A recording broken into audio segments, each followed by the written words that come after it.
Merhabalar herkese. Offside kanalına hoş geldiniz. Yanımda Fatih Bey ve Abdurrahim Bey var. Sizler de hoş geldiniz. Hoş bulduk Mehmetciğim, teşekkür ederiz. Evet, hoş bulduk. Yine bir programda daha birlikte olmanın büyük bir mutluluğunu yaşıyoruz. Sizlerin karşısında olmaktan da onur ve gurur duyuyoruz arkadaşlar. Umarım videomuzu beğenirsiniz. Şimdiden herkese iyi seyirler diliyorum. Buyurun efendim. Geçen sefer videoda yorumlarda herkes bize yardımcı oldu sağ olsunlar. Bizim hatalarımızı ve güzel yanlarımızı da söylediler. Onlara da teşekkür ederiz. Şimdi videoya geçelim. Bugün Süper Lig'de 21. haftada oynanan maçlarla ilgili daha çok 3 büyük takımla ilgili konular hakkında konuşacağız. Ayrıyeten yeni gelen transferlerin ve onların katkılarını sizlere aktaracağız. Mert'in de aktardığı gibi bu haftaki maçları şöyle bir değerlendirecek olursak Abdurrahim Hocam Fenerbahçe ile başlayalım. Evet, Fenerbahçe ile başlayalım. Kadıköy'de büyük bir zafere imza attı Fenerbahçe. 3-1'lik skorla geçti Gençler Birliği'ni. Gerçekten seyircisini de sevindirdi. Coşkulu bir taraftarı oldu. Özellikle Kante gibi yeni transferlerin ilk maçıydı. Gayet sahada kendini aynı kesinlikle zaten o programın ilerleyen şeylerinde de katkılarını zaten tartışacağız. Ben de hocam hiç programa başlamadan o golü bir ufaktan değerlendirsek bence seyircilerimiz de merak ediyordur. Yani ne söylüyorsunuz hocam o gol hakkında, o meşhur gol hakkında? Ya şimdi o Asensio'nun o güzel pası, cidden hiç beklenmedik pası. Aslında Kante'nin Asensio'ya verişi, Asensio'nun o güzel pasıyla birlikte Kerem güzel bitirdi. Neredeyse Asensio'ya al at da artık şu hani kendini aş, o kilidi kır geç tarzında bir pastı ve ardından Kerem yine bir tane daha gol attı. Sen ne düşünüyorsun abi gol hakkında? Yani o 2 gol de aslında, Talisca'nın penaltı golünden sonra Kerem'in attığı 2 gol de, Kerem'in de suskunluğunu bir yandan da bozmuş oldu yani. Çünkü daha önceki maçlarda transferinden bu yana Kerem'in eleştiriliyordu Kerem. Yeterli, verimlilikte oynamadığına dair bazı şeyler vardı, şikâyetler vardı. Ya ben kendi adıma konuşayım mesela ben hani geldiğinden beri birazcık şikayetçiydim bu durumda. Avrupa maçlarında atıyor onda sorun yok ama bu önemli maçlarda atmak. Evet kendinizi birazcık daha bir üst kademeye geçiriyor. Evet. Ya bu mesela Asensio şu anda çok iyi gidiyor nazar değmesin. Yani Türkler nazara inanır. Ben de inanıyorum. Abdurrahim Bey siz ne düşünüyorsunuz gol hakkında? Ben nazara inanmıyorum hocam. Gol hakkında da şöyle söyleyebilirim ki yani ben biliyorsunuz ki genelde hesap kitap işlerine bakarım. Gerçekten matematiği olduğunu düşünüyorum. Ya bu oyuncuya cidden beğenen para hak etmiş. Aynen hak edilmiş abi ya. Güzel bir soru. Bazarlar vardı ama yani bazarlığa girmemişler. Olsun o kadar da. Evet, ben bu arada bir ekleme yapayım. Maçtaki Kante'nin aslında orta sahada gerçekten bir hakimiyeti kurmaya çalıştığını görüyoruz maçta. Kante, mesela Kerem'in ilk golünde Asensio ile topu buluşturuyor ve Asensio'nun güzel bir, asistiyle, Evet. Kerem golü atıyor topuk pasıyla. Yani o Alex'in pasını orada görmüş oldu herkes. Alex'i de tekrardan anmış oldu. Eğer Fenerbahçe taraftarı gibi. Yani yine, 3. golde de Kerem'in ikinci golünde yani, yine, başrolde aslında, atağın başlangıcında Kante var. Kante var. Kante topu, Çok kritik bir yere atıyor Talisca ile buluşturuyor. Talisca da Mert Müldür'e gördüğüm kadarıyla pozisyonu ve Mert Müldür'ün asistiyle de, yine golü bitiriyor. Kenan Aktürkoğlu. Diyorsun ki yani hoca bu sefer senkronizasyonu sağlamış mı? Ben maçta baktım böyle gözler iyi temas halinde ufaktan yani herkes yerini biliyor. Sevincini cidden dışarı oynadı. Yani ben öyle iki Hissettik hocam onu. evet. Lizovic golde de yani kendisi de hak ettiğini düşündü. Çünkü öyle bir kadro kurdular ki evet, detaylı bir şekilde hatasız. Tabii defans yolunda birazcık sorunumuz var. Umarım sezon sonunda bu şekilde bitiririz. Sezon sonundan da tek bir iki tane takviyeyle bu kadro çok iyi bir yere gider. Umarım hayırlısı olur herkes için diyorum. Ben öyle şey yapayım. Şimdi devam edemiyorum. Guendouzi orta sahada kendini çok iyi gösterdi. Şimdi şöyle kadroda o kadar kaliteli oyuncular var ki herkes kendini gösterse hani çok gösteren bile hani orada şey diyemeyiz mesela. Asensio çok fazla oynadı. Guendouzi onun altında oynadı diyemem mesela. Guendouzi de cidden orta sahada bütün topları pas olarak ayrıyeten top kapma olarak çok iyi istatistiği var. Ona da nazar değmesin, ona da bir şey olmasını istemiyor. Sizin düşünceniz ne Guendouzi ile? Ya evet, buyurun hocam. Çok özür dilerim. Ben gerçekten senkronizasyonu o hissettim hocam. Yani maçta sahadaki kesinlikle ya bak maçlarda hepimiz izliyoruz abi ufak tefek yani futbolcuların göz teması kayıyor, kimisi seyirciye kayıyor, kimisi topa kayıyor, kimisi kaleciye kayıyor. Kayar kayar yani işin aslı. Ama dikkat bu sefer vardı hocam. Öyle hani iyi hazırlanmış, güzel hesaplanmış ve oyuncular dediğiniz gibi hiç kimse hani ben bir öne çıkayım bir geriye çıkayım olmadı olay. Herkes senkronizasyonu korudu. Akan su gibi abi geçtik gittiler. Bence çok iyi bir maç. Bir de birinci golde aslında çok büyük bir durum var. Nasıl bir durum derseniz VAR'dan penaltı verilmesi ve Talisca'nın golü. Talisca'nın golüne hiçbir şey diyemem ama VAR'a bir şey diyebilirim. Çünkü ben Fenerbahçeli olarak o penaltının yani doğru bir karar olduğunu düşünmüyorum. Sizin düşünceniz de Hocam bak cidden söylüyorum. Ya penaltı değil miydi, penaltı mıydı? Bir yorumlara yazabilir misiniz? Bana göre penaltı abi. Ben VAR'a güveniyorum. Çünkü onun başında 8-10 tane adam var. Yani gözden kaçırılmış olamaz. Çok kaliteli de bir görüntüyü incelediklerini düşünüyorum. Bir yorumlara yazın abi. O penaltı mıydı, değil miydi? O bilgisayar örneğindeki gibi lütfen bu yorumu da devam ettirelim. Fatih Hocam yani var aslında orada biraz tartışmalı bir pozisyon söz konusu. Benim gözlemim de o şekilde. Yani o penaltı olmayabilirdi diyorum hocam. Sana çok katılmıyorum bu konuda yani. Ben VAR'a güveniyorum abi. Teknoloji. Yani tabii orada birkaç kişi izliyor olabilir. Anlıyorum. Yani her açıdan da bakıyorlar. Onu da anlıyorum. Tek Fenerbahçe olarak düşünmeyelim. Şu anda VAR yani bütün maçları mahvediyor. Eskiden hakemler mahvediyordu. Şimdi VAR'lar mahvediyor. Yani bundan sonra ne gelecek ben anlamıyorum. O update gidiyoruz ama hep bir update'de de hep bir hata var. Oyuncuları istatistiklerine bakmak istiyoruz aslında. Teker teker belki başka birisinin gözüne bir şey çarpabilir yorumcularımızda. Ya ben daha çok bu maçta tamam Kerem çok iyi oynadı ama Hakk'ın Asensio ve Guendouzi'nin arasında bölünmesini isterdim. Cidden ikisi de çok katkı sağladı o maçta. Sizin düşünceniz ne? Sizce bu maçta ilk birinci sıraya kimi yazarsınız? Ben abi Talisca'yı yazardım ya. Yine attı golünü. Yani Her maçta olduğu gibi. şimdi abi bir adam bir ivme yakalamışsa tamam mı bir sezondayken bırak abi o adam yakalamış gidiyor tamam mı? Bunun O da çok keyifli bu arada. Tekrardan bir kontrat emir et. yani adam gidiyor abi tamam mı? Diğer futbolcular da kasmıyor, destekliyorlar. Senkronizasyon var en başta da belirttiğimiz gibi. Ama adam yapabiliyor bu işi. Ve arkasındaki ekip arkadaşları da bunu destekleyebiliyor. Eee, Yani belki başarılı. Şu an beni takılıyor koyalım. Yani Fenerbahçe olarak şu an tam bir takım olduk. Yani istatistiklere de bakarsak ekranda şu anda gözüküyor. Ee, Neredeyse 6.6'nın 6'sı yok. Eskiden olsaydı burada çok kötü puanlar görebilirdik. 6.1, 6.2.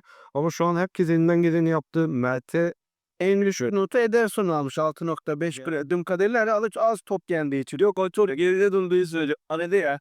Yani ona çok bir iş düşmemiş gibi geliyor. yanlış bir gol yedi ama olsun. Hani o da nazardır. Yani şimdi aslında tabii burada maçın kırılma anını bu arada Kerem Aktürkoğlu bozduğu için ister istemez ona yüksek bir puan verilmiş yani diğer oyunculardan ama aslında bana soracak olursam bu maçta istek ve arzu yönünden yani takımı atağa çıkarma, diğer oyuncuları besleme, ateşleme yönünden Asensio'yu ben çok beğendim açıkçası. Maçın yıldızı diyebilirim yani. Kerem'i de şurada çok iyi övmemiz gerekiyor. Artık bu dribblinglerde kaptırma özelliğini unuttu. Çok iyi. Artık topu iyice sürebilir. Pasta verip oradan çıkabiliyor bir verdi kaçta. Gençler Birliği'ne baktığımızda da Koita olarak görüyoruz. Koita'yı da övmemiz lazım. Cidden maçta kendini verdi. Yani koşularıyla olsun, şutlarıyla olsun elinden geleni yaptı. Defansı yormaya çalıştı Fenerbahçe defansını. Ee, Sizce Gençler Birliği takımında kim ön planda? Ben Gençler Birliği'nde abi yani Koyuta'yı zaten 7.3 puanla en başa vermişler. Ha, ben olsaydım abi Gökhan'ı kullanırdım yani önde. Çünkü yani biliyorsunuz siyahi futbolcuların biraz daha kondisyonu biraz daha iyi. Tabii ki futbolcuların da iyi. Diğer futbolculara bir şey dememiş olmayalım. Ama ben olsam Gökhan'ı öne koyardım abi. Çünkü eşit dağılım. Çünkü takım adım adım gidiyor ya. Step by step gidiyor ya. Yani en önde çok iyisi geri kalanında kötüleri yapmamak lazım. Sağlı sollu kanatlarla iyi besleyip abi takım senkron ilerlemesi lazım ki arada paslaşmalar olsun ve sonuca ulaşabilsin. Bence Gençler Birliği takımında bir düzenleme yapılmış olsaydı bence bana göre daha iyi. Sen o sezon sonunda kaçıncı bitirir? Yani 1 ile 17 arasında bir puan verseniz. Abi ben bunu bir dahaki program detaylı olarak açıklayayım. Tamam mı? Ama şimdi bir şey söylemek istemiyorum. Bir de Bir görelim. önümüzdeki maçlarla ilgili önümüzdeki dakikalarda da skorlar alacağız Avrupa maçları ile ilgili. Onları da ileriki dakikalarda izlersiniz. Yatırım tavsiyesi değildir. Gene o parmağı lak etmeyin. Yani ama iddiada oynamayın bu konuda. Ben ufak tefek tüyolar verebilirim. Şu anki vaziyette Gençler Birliği, Mert'cim 11. pozisyonda gözüküyor ligde. Evet. Tabii bu son 2 maçı da, daha doğrusu bir maç bundan önceki maçı kazanmışlar. Ondan önceki maçı yine kaybetmişler. Puan 22. Düşme hattı da tabii aşağıya doğru bu puanlar birbirine yaklaşık. Şey diyebilir miyiz? Bir maç alıyor, bir maç veriyor. Evet, evet. Yani, aşağıya doğru inme potansiyeli var, Gençler Birliği'nin. Fenerbahçe'yi bitirdiğimize göre de şimdi Beşiktaş tarafına geçelim. 8 Şubat'ta evinde Alanyaspor'la 2-2 berabere kaldı. Bence berabere kalması Beşiktaş için çok iyi bir durumda. Neden derseniz 2-0 yenilirken 2 gol ardı ardına atarak tekrardan beraberliği getirdi. Ama beraberliği getirirken de eski futbolcusu o 2 gol attı. Sergen Yalçın'a baktı ama Sergen Hoca ona baktı mı eski anılar tekrardan pekişti mi bilemem. Ben daha çok Fatih Bey'i bırakayım. Fatih Bey Beşiktaş takımı ile ilgili daha çok bilgiye hakim. Estağfurullah. Teşekkür ederim, Mert'cim. Şimdi gerçekten, aslında Beşiktaş, ağır bir yara aldı Kartal. Kendi evinde, kendi seyircisi önünde beklemediği bir, yani zafer değil zaten. Hani mağlubiyet de değil ama kötü bir skor aslında. Beraberlik, Beşiktaş'a yaramıyor. Çünkü 37 puanla 5. sırada ligde. Fenerbahçe, 49 puanda, Galatasaray'da 52 puan. Orada olsun lazım öyle. Yani dolayısıyla şampiyonluk yarışında büyük bir yara aldı. İlk programımızda zaten hatırlarsanız ben demiştim ki ya şimdi Fenerbahçe ve Galatasaray'a nazaran Beşiktaş kadrosunda daha büyük bir değişikliğe gittiği için dolayısıyla bu uyum süreci biraz zaman alacak. Neredeyse dediğiniz bütün hepsi aslında bu ilk maçta bunu ispatlamış oldu. Ama şöyle bir artıyı da görmüş oldu Beşiktaş. Yeni transfer Koreli transfer Shang Yeo gerçekten bu maçta hocam Sanki neredeyse 10 maç oynamış da onun üstüne oynamış bir maç gibi. sanki çok önceden beri Beşiktaş'ta oynamış gibi bir imaj bıraktı. Bunu nereden anlıyoruz? İlk pozisyonda Orkun Kökçü'ye kazandırdığı penaltıda da asisti yapan aslında. Evet. Daha doğrusu penaltıyı kendisine yapılan oyuncu Shang Yeo, öyle söyleyeyim. Yani ceza sahasında topla buluşuyor ve yere düşürülüyor. Evet. Hocam Ersin'den bahsetmek istiyorum biraz. Kalecimiz Ersin 6.3 puanıyla arkadaşlar biraz geride kalmış. Orkun'un aksine Beşiktaş'ı biraz geriye çektiğini düşünüyorum ben. Orkun artık kendini daha çok Beşiktaş'a verebildiği ve yani artık takımı yürütebiliyor. Bunu izleyicilerimiz de görüyordur muhtemelen. Siz ne düşünüyorsunuz hocam bu konuda? Ben biraz Ersin'i eleştirmek istiyorum. Ya şimdi kaç maçtan beri ben de maçlara bakıyorum tabii. İzliyorum Beşiktaş bunu. Hep bir hatalı gol. Ondan sonra Ersin bu eski neredeyse bir iki sene önceki hani ilerleyişi yok. Neredeyse aşağı doğru bir momentum ilerliyor. Mert Günok varken birazcık daha hani kapışmalı gidiyordu. O mu geçecek, o mu geçecek diye kaleye. Ama şimdi herhalde ikinci kaleci olmadığından dolayı kendini Yani bence onun etkisi var gibi Mert. bence Rekabetin olmadığı yerde insan kendini salabilir. Demek ki bu Ersin'in biraz performansına yansımış. ya şimdi yine Fenerbahçe'ye dönmüş olacağız ama şimdi bakın Musaba'yı transfer ettikten sonra gördünüz Kerem Aktürkoğlu kendini göstermeye başladı. O da bir gram da olsa kort. Yani Ersin'de de bu tepkiyi yaşanırsa belki Ersin de toplar diyeceğim ama yaş da ilerliyor. Artık yani bunun önüne geçmesi lazım. Maçı Bence Beşiktaş daha güvenli bir eldiven arayışı içerisine girmeli. kesinlikle. Çünkü bu şimdi ligde de çok büyük yara alıyor. Kendi evindesin ve bu ilk değil yani. Bundan önceki maçlarda da böyle bir beraberlikler oldu. Yenebileceği takımları yenemedi Beşiktaş. Dolayısıyla bence gelinlerden birisi de kalecinin hataları. Yani ben hiçbir takımı küçümsemiyorum ama yani Antalyaspor'un kalecisinin de Ersin'i eleştirmesinde ben eleştirebilirim abi ya. Bence herkes kendi klasmanına göre konuşsun. Doğru cümle galiba. Maddi durumdan finansal olarak da baktığımızda Beşiktaş'ın yani bu sezon içerisinde yüklü bir tutarda bir harcama yaptı. Sezon sonunda da bu yansıyacak tabii. Tabii taraftarlar, formalar şu anda çok güzel. Ben de beğeniyorum Beşiktaş formalarını. Çok satışta ama toparlayabilir mi onu bilemem.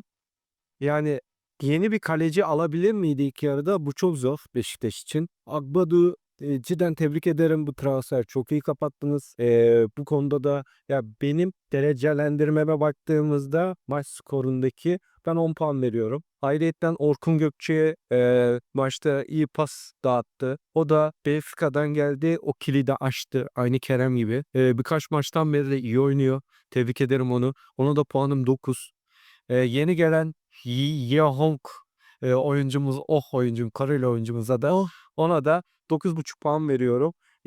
Bir penaltı aldırttı. İkincisinde de Rovaşat'ın golü. Sen Musa Sow musun? Hiç Koreli'nin bir Rovaşat'ın golünü de görmedim. Belki yaşım genç diyeceğim de neredeyse 27 yaşındayım. Ama Orkun'la bu en sonki maçta nasıl gördün uyumlarını? Orkun besleyebildi mi Şangio'yu ve da Şangio o orta sahaya yardıma? Bence katkısı oldu Orkun'un. Sadece Olaytan, o da yeni bir transfer. Hı hı. Onu ben çok üzülmüştüm. Havalimanında kimse karşılamamıştı. Yani Beşiktaş taraftarına evet. Evet. Yok, Olaytan. Olaytın. Evet. Okay. Olaytan için hani garibim tek başına geldi, girdi, havalimanından çıktı. Üzülmüştüm. Ona da yani küçük de olsa bir hani geldiğinde bir kutlama, bir şey yapılabilirdi. İnsan 2 tane hostes koyar. Bir iki çiçek mi çek. Bir boğazına şey böyle. Bundan düzeltin ya hocam. Bu işe bakın siz.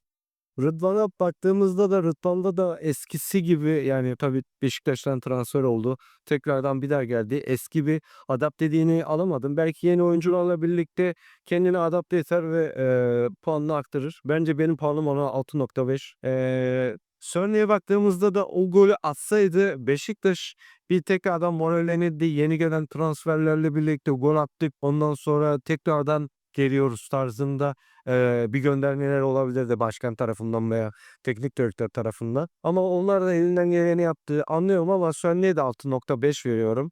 Kaçıramayacak bir golü kaçırdım. Bana. Cengiz Fenerbahçe'den gittiğini biliyoruz. O da kendince toparlıyor. Umarım yani bu saatten sonra Beşiktaş için iyi yerlere gelir.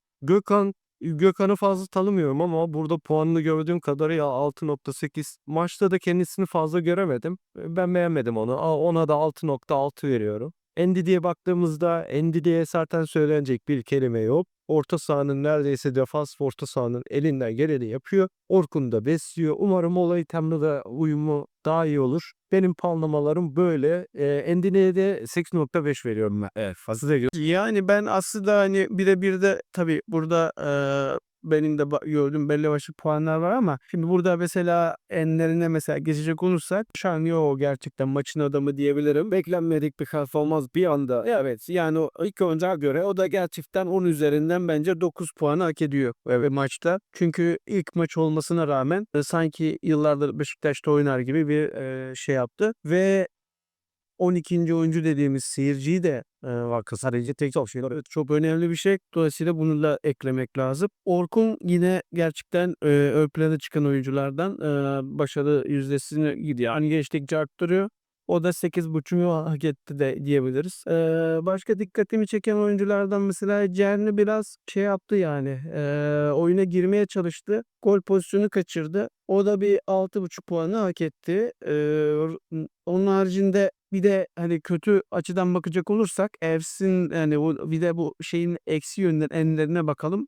Ersin de bu maçın en kötüsüydü diyebiliriz. Çünkü 16 dakikada 2 gol gördü kalesinde. Tabii bunda defansında hatası var. Rıdvan'a da mesela ben bu arada 6,5 veriyorum. Gökhan bir diğer kayıp 6,5. Agbadu yani yine transfer ve uyumu vardı. Ona biraz yüksek verebiliriz. 7,5 diyorum. İyi bir adam. Evet. Gerçekten Evet. Gelecek vaat ediyor. vaat ediyor. Emirhan var. Sol defansta, sol bekte. O da 7 puan alıyor. Ersin dediğim gibi en düşük puana veriyorum. Aslında bir şey söyleyeceğim. Aslında Loftus stoperin ve stoperle uyuşması çok zordur. Yani ilk maçta da Emirhan hani onunla birlikte uyumu çok güzeldi. Onu ben araya sıkıştırmak isterim. Olaytan'ı konuştunuz mu? Olaytan da yeni bir transfer. Aslında o da fena değildi ama vasat bir oyun sergiledi. Bence o konunuzda. Buna da 6,5 ve 8 var. Yani ben alt tarafta 8 veriyorum. Ben de alt tarafta 5. Bu arada şunu da ekleyelim. Beşiktaş'ın da geçmiş teknik direktör Sergen Yalçın'ın da bu şeyde kompozisyonda biraz tabii işi zor. Takım arasında oyuncular arasında uyumu iyi sağlaması lazım. Yeni transferleri takıma iyi adapte etmesi lazım. Onlara iyi taktikler vermesi gerekiyor. Yani bu anlamda Sergen Hoca'ya büyük bir iş düşüyor diyebiliriz ya. Ben programda da söylediğim gibi hocam futbolda bence yani sahaya çıkmak her şey ayrı bir konu. Güzel bir yerleşim yapmak daha önemli. Ben burada hoş konusunu hiç evet. Ya ben mesela şunu düşünüyorum abi. Ohu mesela en öne koymuş ya adam. Tamam mı hoca? Ben olsam diğer futbolcuların yerinde ben derim ki abi daha çocuk dün geldi. Hani daha dün bir bugün iki ne oluyor hesabı yaparım yani. Çünkü adamı bilmiyorsun abi. Aynı yerde çalışmamışsın ama aynı sahaya da sürtmemişsin ya. Genç'te hani ilk 11 olarak başlıyordu bütün maçlara. Sergen Hoca bence izleyerek hani belki direkt ilk maçtan tabii ona da çok büyük bir yük binmiş oldu. Oyuncu ya. Tabii oldu mu oldu ya ama şu anda da elinden gelecek bir şey yok. Çünkü forvet olarak bir tane bir futbolcusu var. Bu yeni oyuncusunu da öne atarak ondan büyük bir ümit beslediğini bize de gösterdi ve oyuncunun da hocayı hani üstleyip ben bu maçı sizin için elimden geleni yaparım ki 2 golü de katkı sağladığını düşünüyorum. Evet, aynen öyle. Lider Galatasaray'a geçelim. Beşiktaş'ı bitirelim. Beşiktaş tarafında da eğer konuşmadığımız konular varsa sizler de yorumlara yazın ki orada da sohbet edelim. Bu arada bütün videolarımız canlı gösterimde başlıyor. İlk başta yani yarım saat, bir saat boyunca sizler chatten konuşabiliriz. İstediklerinizi yazabilirsiniz. Daha çok izlenirse de bu YouTube videolarımız canlı yayınlara da geçmeyi düşünüyoruz. Umarım orada da bizi desteklersiniz. Tekrardan Galatasaray'a gelirsek Rize deplasmanından bahsedelim hocam hemen. 3-0. 3 sonuna geri döndük. Tamam Abdurrahim Bey Galatasaraycı da burada bir 3 büyük oturuyormuş gibi Beşiktaş, Galatasaray, Fenerbahçe. O yüzden Abdurrahim Hocam'a akıyor. O da ben tebrik ediyorum hocam sizi. Yani gerçekten eleştiri açısından söylemiyorum ama bir şey açıklarken de mesela hani örnek veriyorum Mert hocam Fenerbahçeli Galatasaray diyordum aldı. Allah kabul. Yani şunu da yapabilirdi yani. Yenmiş olmasına rağmen ya Fenerbahçe işte özür dilerim Galatasaray'a hep böyle yardımcı olun diyor. İşte VAR'da şöyle yapılıyor. Hakemler şöyle yardımcı oluyor. Hani bundan da ziyade bir takım eğer hakkını vererek oynadıysa ve o maçı kazanırsa da onu gerçekten onlara atfetmek lazım. Ya zaten demek gördüğümüz gibi futbol bir gönül işi hocam ya. Futbola gönül vermek lazım. Bunun yani takım sadece bir renkten ibarettir ama futbolu aşktır diyorlar ya. Bu gerçekten doğru bir söz. Yani var bir kere olursanız olun cidden yürekten bir sevginiz varsa değer veriyorsunuz. Sanki bir gerçekte bir karakter var ve o karaktere aşık gibisiniz. Ben de Fenerbahçe'nin bütün renklerine aşığım. Aynı Fenerbahçe'deki bütün taraftarlar gibi. Ya hocam Galatasaray'ı değerlendirecek olursak. Hocam Galatasaray'ı değerlendirecek olursak Rize deplasmanından 3 puanlık iyi bir galibiyetle gelindi. Takımı zaten bildiğiniz üzere çok bahsetmeye gerek yok. Öncelikle de şu an izleyicilere de devam ettiği için. Ayrıca Galatasaray bu maçta 3 kez direğe takıldı. Yani bence kaleciden çok direkt iş yaptı diyebiliriz. Ya da bizimkiler kaleciden çok direğe çalıştı diyebiliriz. Siz ne diyorsunuz? Yani bence aslında hani direğe vurmakta güzel başarı bu arada. Yani gol olmasa da insanda bir heyecan uyandırıyor gerçekten. Sığıcıya bir ayağa kalkıyor. Tabii ki. Özellikle ben Önder Lozer'le de Cardi'nin şutu gerçekten enfesti. Yani top direkte patladı diye bir tabir var ya. Gerçekten o şey de Demişsiniz taraftar hani gol izlemeye geliyor ve o golü izleyip evine rahat rahat dönmeleri onları da mutlu ediyor. tabii ki. Mesela işte dolayısıyla bu şeyler, enstantaneler gerçekten taraftar açısından çok güzel bir şey. Bir anlamda bir cümbüş var yani taraftar açısından. Şimdi yeni transfere gelecek olursak benim gözlemim Abdurrahim Hocam Lang mesela hem Barış Alper Yılmaz 19. dakikada hem de 70. dakikada Osimhen müthiş bir asist yapıyor. Yani bu gözden kaçmamızı gerekiyor. Demek ki büyük bir katkı var yani burada. Aynı zamanda Musa Günde zaten ikinci golü kaydediyor. Dolayısıyla Galatasaray çok net bir galibiyet aldı. Rahat bir oyun sergiledi. Ve bu sayede Galatasaray 52 puana ulaştı. Maç fazlasıyla Fenerbahçe ile arasındaki farkı 6 puana çıkarttı. Çaykur Rizespor ise 20 puanda kaldı diyerek bu konuyu da üstünü şöylece örtmüş olalım. Galatasaray deplasmanda cidden güzel gollerle birlikte taraftarını karşıladı. 19. dakikada Barış Alper'in golü. Ayrıyeten de 62. dakikada da Yunus Akgül'ün golü kafayla. Şaşkındım. Aslında kafayla atması o boydaki kişiye göre çok enteresan geldi bana. Osimhen'in golü de vardı ama Vermedi. evet ya Ve bu arada şeyi bölmüş olmayayım da Yunus'un takipçiliği de biraz herhalde o golü getirir. Yunus da bu senede bence başka bir şey var. Yunus kendini aştı gibi geliyor bana. Çünkü top almasının top vermesi, driblikleri, şutları, pasları yani kalitesini o kaliteden daha yükseğine çıkarttı. Yani S kaliteyi çıkarttı. Öyle diyebiliriz. Onun haricinde de Osimhen'in golü var ama yine Rand'in pası. Rand'ı tebrik ederiz. Yeni transferler City etti ona. Evet bu hafta yine döktürdü. Yeni transferleriyle tebrik ediyoruz bütün hepsini. Osimhen'den bu maçta ben fazla bir verim aldığını düşünmüyorum Galatasaray'ı. Ama o da elinden geleni yaptı. Kendi oyun yani kendi kadrosundaki oyuncular gol atamayınca sinirleriyle kendini cidden çok adapte etmiş Galatasaray'a. Onu da tebrik ederim. Icardi'nin bir şutu vardı. Icardi kaleci doluda yoksa Icardi de yine son dakikalarında yine golünü atıyordu. Icardi'ni yapacaktı ama bu sefer olmadı. Onun haricinde de Rizespor da gol şansları buldu. Alisson'un ağları gönderdiği ama offside gerekçesiyle golün iptal edilen bir golü var. Onun haricinde Galatasaray'la ilgili herhangi bir başka bir şey söylemek istiyor musunuz? Çünkü onlamaya geçeceğim analistiki. Bahsettin. Mesela ben Gabriel Sara güzel işler çıkardı kaçırdı. Doğru güzel bir performans sergilediğini düşünüyorum. Biz topu da zaten direkte döndü. Abdurrahim Hocam bahsetmişti. Çok sert bir şut çekti. Ya 3 direkt hakkını kullan. Evet. Kapkırığı 3 gol de attı bu arada Galatasaray. Bir dakikada evet tamam. İkbal hep direkten döndü. Evet. Dolayısıyla Galatasaray programda da bahsettiğim gibi takımını zaten belli başlı bir şekilde kemikleştirmişti. Dolayısıyla yeni transfer yapmaya çok ihtiyaç duymadı. Sadece transferi var değil mi? Evet. Transferi var. Bir de Frella. Biraz şey bize Panama'da dediğimiz o evet. Maspiri yok o Panamalı da transfer olmadı. Onlar o Beşiktaş'a. Yani Panama'ya girmiyor. Özür dilerim. Yok girmiyor. Yine girdik Panama'ya. Yani Panama'ya hocam. Sözün özü Galatasaray zaten belli başlı şekilde kendini kadrosunu tamamladığı için ara transferi çok ağırlık vermedi. Dolayısıyla yoluna devam ediyor. Birisiyle yine iyi bir yere gelemez sizce? Yani bence yani rotasyon yapıyor Galatasaray ligin başından beri. Çünkü bir ayağı da Şampiyonlar Ligi'nde önümüzde orası çok önemli. Juventus maçı var. Playoff oynayacaklar onlarla. Türkiye hani ülke puanlamasını çok da yukarıya çıkartıyor. Çok önemli. Fenerbahçe de o şekilde. Kesinlikle. Yani kaleci de Uğurcan'a da yani bu maçta çok bir pozisyon Ben şutları gördüm ki de Rize elinden geleni yaptı. Çok kurtarışı var yine Uğurcan Çakır'ın. Beşiktaş ve Fenerbahçe'de bu kadar kurtarış yok ama Galatasaray maçında Uğurcan kendini gösterdi. Onu çok tebrik ederim. İsterseniz puanlamaya geçelim. Tabii taşmıyor. Ben Feliz falan kadar sabah. Bence Abdurrahim'le siz ilk puanlayın sonrasında biz gelelim. Victor Osimhen'den bahsedeceğim abi. Victor Osimhen 8 puanla en önde ki sıralardan bir tanesinde. İleri attı çok iyi yani aynen öyle ileri golünü yine attı. 5 maçta böyle ama demin yapıyor yani evet yani şey olarak söylüyorum genel olarak hızlıca bahsedeyim. İyi de üzerinize sıkılmasın. Barış Alper var hocam 9.2 puanda.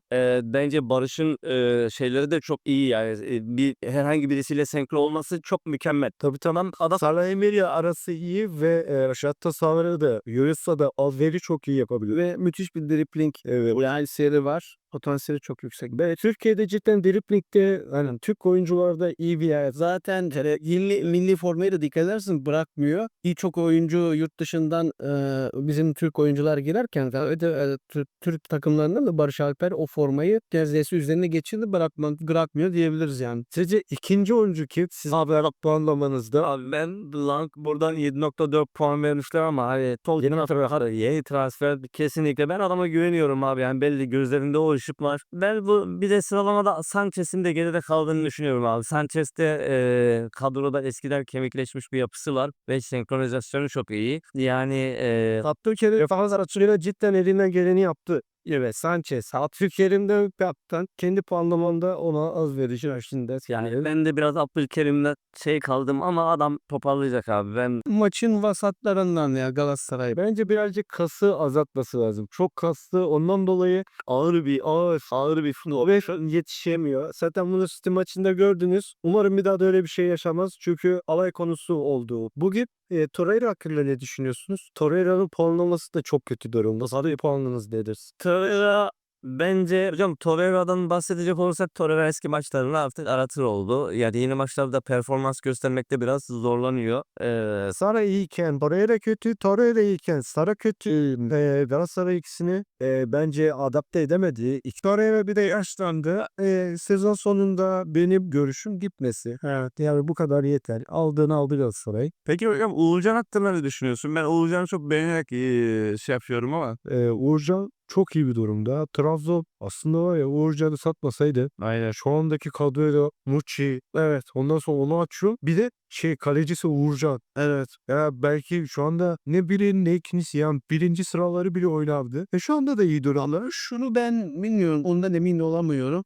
Can bir anlamda Galatasaray'ın dünya klasmanında yer alan kaleciler silsilesini devam ettirebilecek mi yani? Bu soru işareti. Şimdi o seriye geçen hafta atıfta bulmuştu ya Tafarel, Mondragon, Mustera'dan sonra Uğurcan geldi kaleyi. Uğurcan devraldı. Aslında Galatasaray'ın başka yabancı bir kaleciyle anlaşması düşünülüyordu. Ya da doğru Ederson'u alacak. Vardı Fenerbahçe yine. Evet, orada bir çalım attı. Evet, alacak. Ya şimdi dolayısıyla Uğurcan'ın performansı ile iki maçlardaki performansı nasıl olur? Yanılıyoruz. Yani öyle mi? Mesela Frankfurt maçında Galatasaray 1-0 öndeydi ve bir anda skor maç sonunda 5-1'e geldi. Yani bu yani aferin kötü bir şey yani. Bence Galatasaray kadrosuna aldığı kalecileri abi belli bir yere koyuyor ve hani o seri devam ediyor gibi. Yani bu bence takımın bir şeyi gibi. Takımın bir özelliği gibi. Kaleciyi yükseltiyor sürekli ve alt sıraya koyuyor yani. Galatasaray'da o zaman sizin hani puanlamanızı da kapatırsak Uğurcan kaç puan? Bu cevap 8 veriyorum ya. Tamam 7,5-8 veriyorum. Fatih Bey, sizce puanlamaya baktığınızda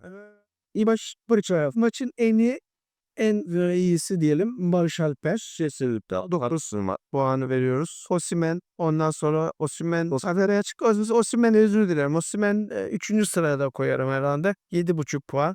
Yunus bir tık daha öndeydi. İkinci adam olarak Yunus'u koyabilirim. Barış Alper'den sonra 8. Gabriel Sara. Yunus'un hemen ardından Gabriel Sara'yı verebiliriz. evet, Ondan sonra bence Osimhen gelebilir. Osimhen'e kaç puan verirsiniz? Osimhen 7,9 veririz. 7,9. Evet. O zaman Leng'e ne düşünüyorsunuz? Ben şeylerini beğendim. Asistlerini beğendim. 7,5 alır. Ne olan?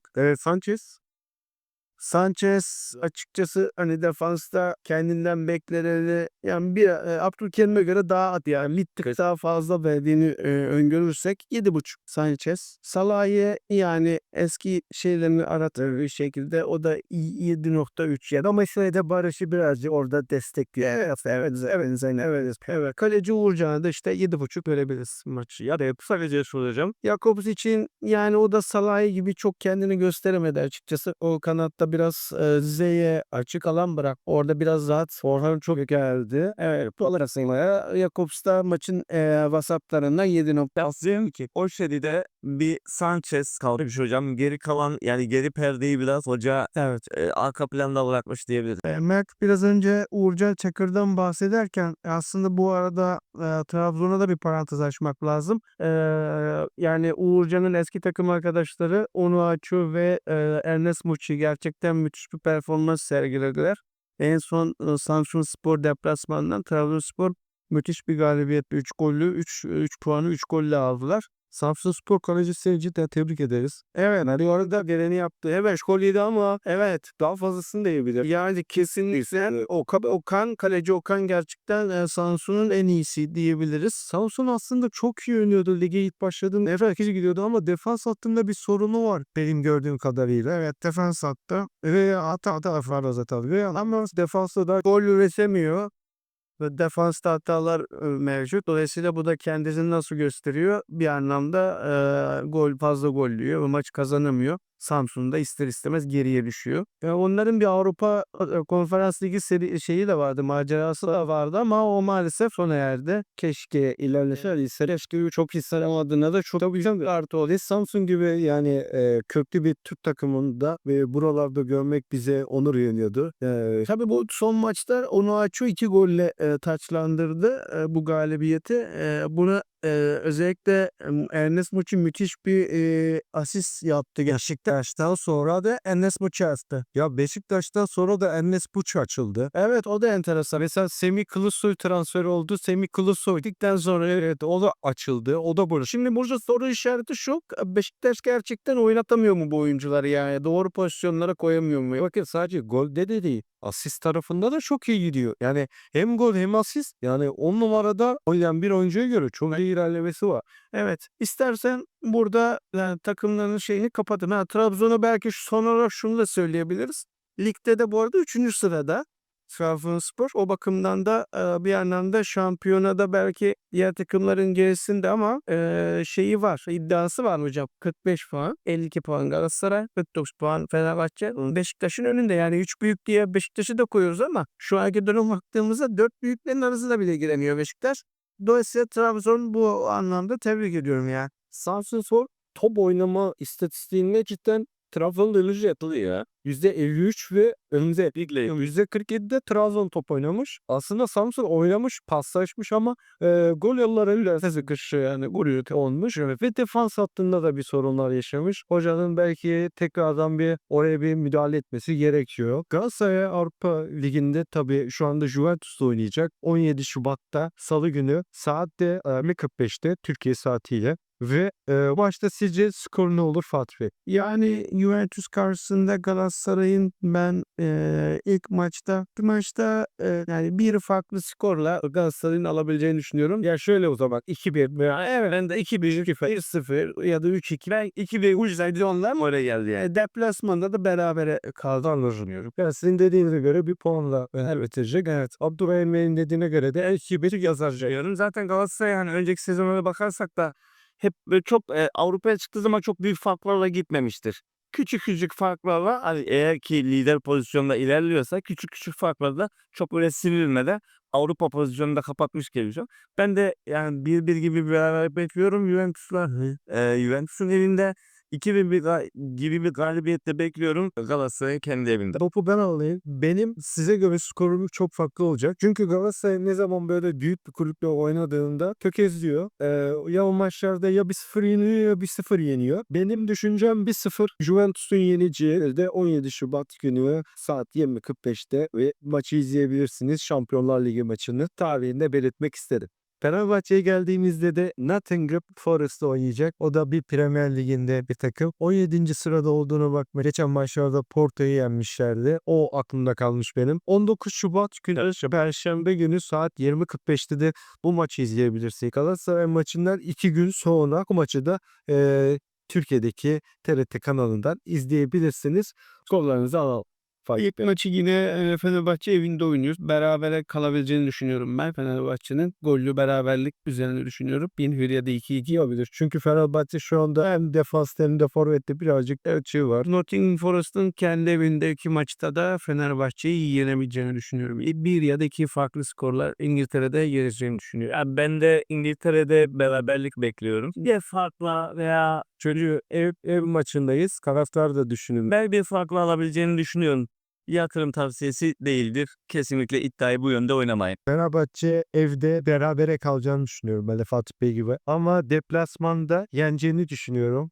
Fenerbahçe'ye de şans diliyorum. Şansa gerek kalmadı artık. Elinden geleni yapıyor. Kadro oturdu. Tedesco hocama tebrik ediyorum. Saadettin Saran da ellerinden öpüyorum. Yani ben transferler Beşiktaş özelinde biraz daha oturacağını hani özetlemek gerekirse oturacağını Beşiktaş'ın hani yeni transferlerini hakikaten hani güzel transferleri gözüküyor gibi gözüküyor. Biraz zaman alacağını düşünüyorum ama ligde de liderlikten bayağı uzaklaştı Beşiktaş. Hani diğer Galatasaray ve Fenerbahçe'nin de liderliği yarışacağını, başa baş götüreceğini ligin sonuna kadar düşünüyorum. Ben çok yormak istemiyorum seyirciyi. Bu konudaki şeyleri küçük bahsetmiştim zaten. Ben de Fatih Hocam'a katılıyorum. Beşiktaş transfer konusunda şu an zorlandığını hissediyorum. Galatasaray'ın bu konuda çok rahat olduğunu ama şüpheleri olduğunu da tabii seziliyor. Hoca bu konuda şüpheleri var yani. Hatta sıralamada birkaç kere değişiklik yaptığından da bunu çok rahat anlayabiliyoruz. Söyleyeceklerim bu kadar. Bütün takıma, bütün ligdeki takımlara başarılar diliyoruz. Geldiğiniz için ben teşekkür ederim. Biz teşekkür ederiz. Suat bir program. Umarız elde beğenmişsinizdir. Burada emek gösteren bir yorumlardaki kahramanlara da çok teşekkür ederim. Geçenki yorumlarınız çok bizim için değerli. Bizi izlemeye ve desteklemeye devam edin. Evet öyle. Şimdi yorum kısmında hocam özellikle burada hemen şey yapacağım. Yorumcu arkadaşlarla beraber burada küçük bir sentez yapmak istiyorum. Hocam ben düşünüyorum ki Osimhen'in 15 milyar euro etmeyeceğini düşünüyorum. Siz Osimhen'in ne kadar edebileceğini lütfen yazın. Biz yazsın, tamam mı? Bunu özellikle Fenerbahçeli bir arkadaşın yazmasını istiyorum. Osimhen Galatasaray'da. Ederson abi 11 milyon euroyla onun bir arkasından geliyor. Bunu da bir Galatasaraylı arkadaş lütfen yazsın. Ederson 11 milyon. Ederson mu Ekmezson mu onu yorumlarda tartışacağız. Üçüncü sırada iki isim daha vereceğim. Sonra tamamlayacağım. Galatasaray'dan Sané var hocam. O da 9 milyar euro ile bunların hemen arkasından Yok, milyar demeyelim lütfen. Arasında büyük farklar var. Evet. milyar mı dedim ben? Evet, milyon olması lazım. Milyar çok. Sen ne biliyorsun? Milyar, milyon sen. Ben buraya mil yazmışlar. Ben Allah'tan mil diye okumadım. Sen ne diyorsun bana? Skriniar'da 8 milyon euro ile Skriniar'da abi lütfen bir Galatasaray'la eleştirsin, tamam mı? O fiyat eder mi etmez mi? Ben yorumlarda buluşmak üzere diyerek sözü Bey'e bırakıyorum. Benden bu kadar. Katıldığınız için teşekkür ederiz. Görüşmek dileğiyle. Hoşça kal. Hoşçakalın. Hoşçakalın.